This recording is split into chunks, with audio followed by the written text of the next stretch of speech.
Once upon a time, in a small village, there lived a beautiful maiden. All who looked upon her face thought she was the most beautiful girl in all the kingdom. Tales of the maiden and her beauty were spread far and wide throughout the kingdom, sparking the curiosity of common men and princes alike, who longed to gaze upon her face.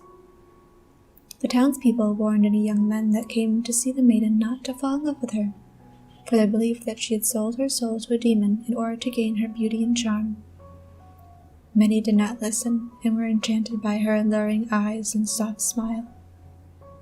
It wasn't just her face that seemed to entice, but her words, honey-coated words that seemed to flow so naturally from her lips. Thus the maiden became known as the most desired and feared girl in all the kingdom. One warm summer's evening, a young man approached the home of the maiden. He too had been warned by the villagers, but he would not allow their words to keep him from seeing her. For while young, he had grown weary of life and the challenges it brought.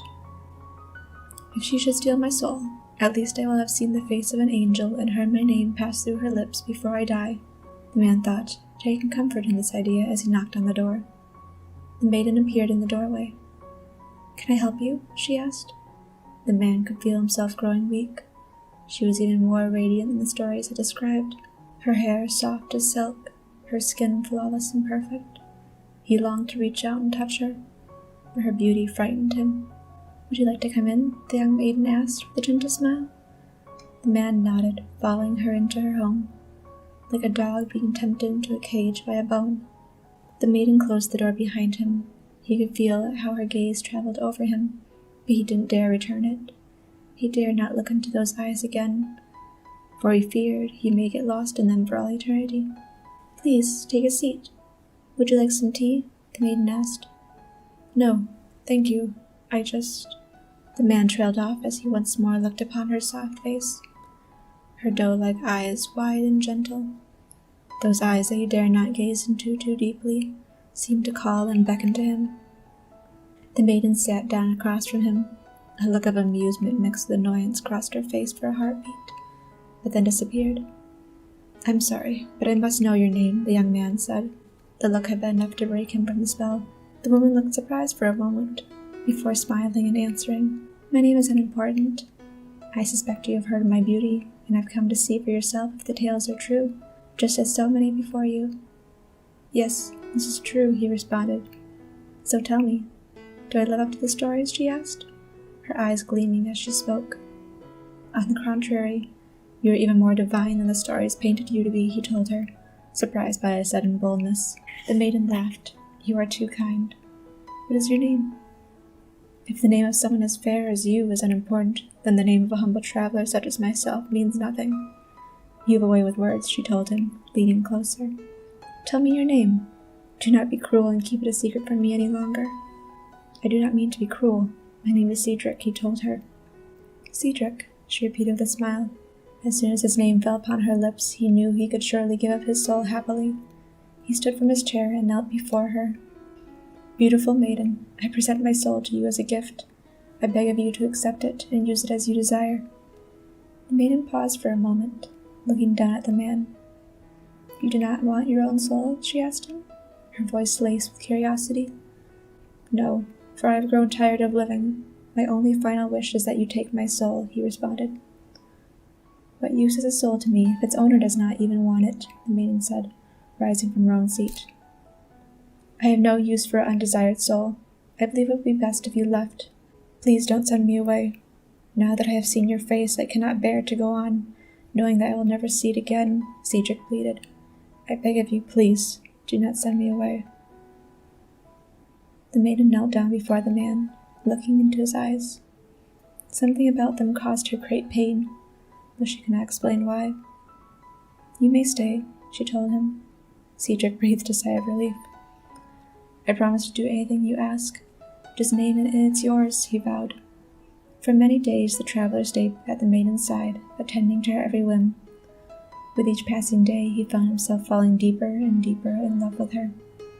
The maiden also found herself growing rather fond of the man. As days, weeks, and months passed, she began to feel even more things: joy, guilt, and a deep affection towards her new companion. One night, as the maiden sat beside the fireplace, she called to the traveler. "Cedric," she said.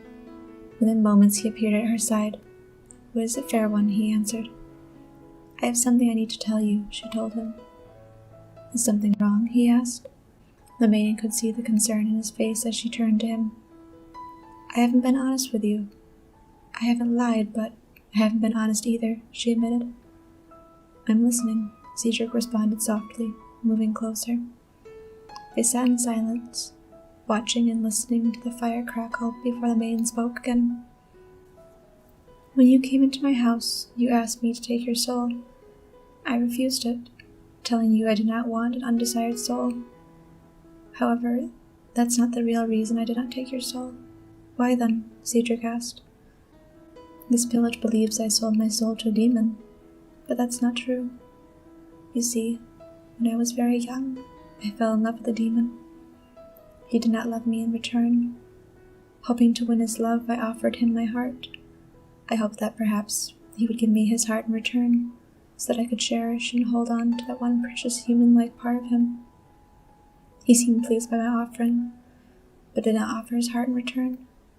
I accepted that, believing he would entrust his heart to me when he felt it was time. I would let him come and stay in my home, and he would take me to wonderful new places I had never seen before.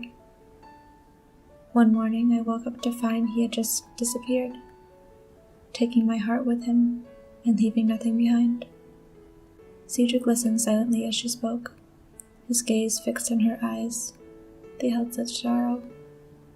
"I have taken and devoured the heart of every man who has passed through my door, hoping to satisfy my own desire to feel something, anything. Sometimes it works for a moment, and I am once again reminded of what I have lost. Without their hearts, the men do not last long, collapsing as the numbness takes over, enveloping their bodies before they stop breathing altogether. As soon as the man has faded away, the heart follows, taking with it that warmth and human-like rush of feeling." "Have you stolen my heart?" he asked her. "Have I?" she asked back. Cedric slowly raised his hand to his chest, pressing his palm against it. At first he could feel nothing, but suddenly he could feel the soft, warm rhythm of his heartbeat. "Why? Why didn't you take my heart?" he asked quietly. "Is it as undesirable as my soul?" "No," the maiden said quickly, placing both hands on either side of his face. "I desire your heart even more so than anyone else's." "I don't understand," he whispered. Once again the maiden could feel and see the pain in his eyes. She wanted to turn away, to block out this feeling that she felt when she looked at him. But she couldn't. Something about him drew her in deeper to his gaze. "From the moment you begged me not to send you away, I saw a part of myself in you. Someone who understood me and my pain. Someone who was just as desperate to be loved and accepted as I was. I would be foolish to believe that your attraction to me in the beginning was anything more than physical. But I had hoped that perhaps over time it would become more than that," the maiden said. "It's true. I did come here because I had heard tales of your beauty and wished to see it for myself. These last few months, though, I have come to realize that it wasn't just your beauty that the tales did not do justice, but your spirit and kindness as well," Cedric told her, grasping her hand in his. "Thank you," she said softly. "I want you to take my heart," Cedric told her. "No, Cedric, I can't do that to you. Humans can't live without a heart," the maiden replied, shifting away from him. "You did," he reminded her gently. "I may have survived, but I wasn't truly alive. I lost my ability to feel and to care about others," she said, pausing for a moment before saying, "At least until you came into my life. Then I'll stay with you, and we can share my heart. Cedric, I can't allow you to give up something so precious. Please. When we first met, I told you I could not bear to go on living because of how beautiful you are. Now I know that I can never truly be living unless you were in my life." Cedric knelt before the maiden once again. His eyes, those pleading eyes that had first ensnared her very being, gazed up at her with such a sense of love and purpose that the maiden had never seen before. "Beautiful maiden, I offer you my heart. I beg of you to accept it and to share it with me so that we never may have to part." Bursting into tears, the maiden knelt beside her traveler. "I accept your heart. I will gladly share it with you," she responded. Cedric took the maiden into his arms and brushed away her tears. From that moment on, the maiden and the traveler never parted, and they lived, truly lived, happily ever after.